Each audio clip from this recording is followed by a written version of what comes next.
देखो ध्यान देना, देवनारायण जी अलग है और देव बाबा अलग है। ये थोड़ा-सा कन्फ्यूज़ कर सकता है आप। देखो देव बाबा की अगर बात करें, इनका जो अपने मुख्य मंदिर अगर देखा जाए, तो भरतपुर जिले में एक जगह पड़ती है आपके, उस स्थान का नाम आता है आपके नगला जहाज। इस नगला जहाज नामक स्थान पर भरतपुर में देव बाबा का मंदिर बना हुआ है। अब देव बाबा को क्यों पूजा जाता? ये अपने कहा जाता कि एक पशु चिकित्सक थे, वेटरनरी डॉक्टर थे ये, उस जमाने के, पशुओं का इलाज करते। अब ये पशु चिकित्सक थे तो पशुओं का इलाज करने के लिए इनकी एक वाहन सवारी थी जिसको लेके जाया करते थे। और इनकी वाहन जो सवारी है वो बताई गई भैंसा। भैंसा जानते हो ना?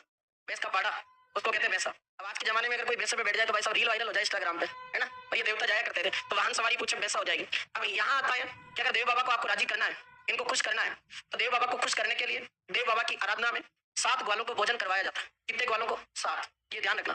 अब 7 ग्वालों को भोजन करवाया जाता है, तो देव बाबा को पता है कि पशुओं का अगर जो कोई भी ढंग से देख-रेख करता है वो कौन करता है? ग्वाला। इसलिए देव बाबा को अपने राजस्थान में ग्वालों के पालनहार के रूप में देखा जाता है। तो आपसे पूछे भाई ऐसा देवता बताओ जिसे आपके राजस्थान में ग्वालों के पालनहार के रूप में जाना जाता है, वो ग्वालों के पालनहार कौन है? आपके देव बाबा है। फिर यहाँ से अगर बात करें तो 7 ग्वालों को भोजन करवाते हो, भोजन थाली में किया जाता है, इसलिए देव बाबा के मेले का नाम क्या है? भोजन थाली मेला। वेरी इंपॉर्टेंट क्वेश्चन है, काफी बार परीक्षा में पूछा हुआ।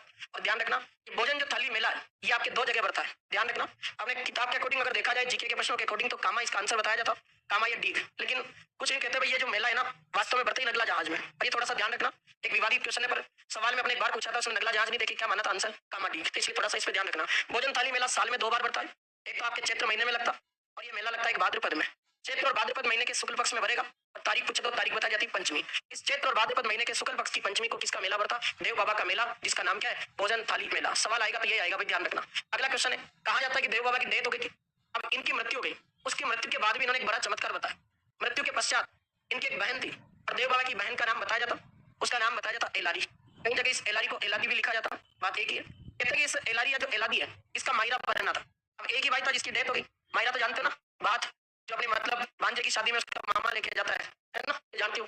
ये एलारी या जो एलादी इसका मायरा। देव बाबा ने ऐसा चमत्कार बताया कि उनकी डेथ हो गई, उसकी मृत्यु के पश्चात भी उन्होंने अपनी बहन एलारी, एलादी का क्या भरत मायरा। ये एक ऐसी मान्यता है, कहानी के रूप में दिखाया जाता। वो देवता आपके कौन है? देव बाबा। तो ये 4-5 बातें हैं। मेन मंदिर नगला जहाज भरतपुर में, पशु चिकित्सक थे और इन्हें खुश करने के लिए 7 ग्वालों को भोजन करवाते, इसलिए मेले का नाम है भोजन थाली मेला। ये कामाडीह नगला जहाज भरतपुर में आयोजित होता, साल में 2 बार लगता है, चैत्र महीने में और भाद्रपद महीने में। और इनकी वाहन सवारी क्या थी? भैंसा। ये देव बाबा ग्वालों के क्या माने जाते हैं? पालनहार। और मृत्यु के पश्चात बहन एलारी या एलादी को क्या पहनाया था? मायरा या बात। बाकी कल बढ़ते हैं फिर, कल देवनारायण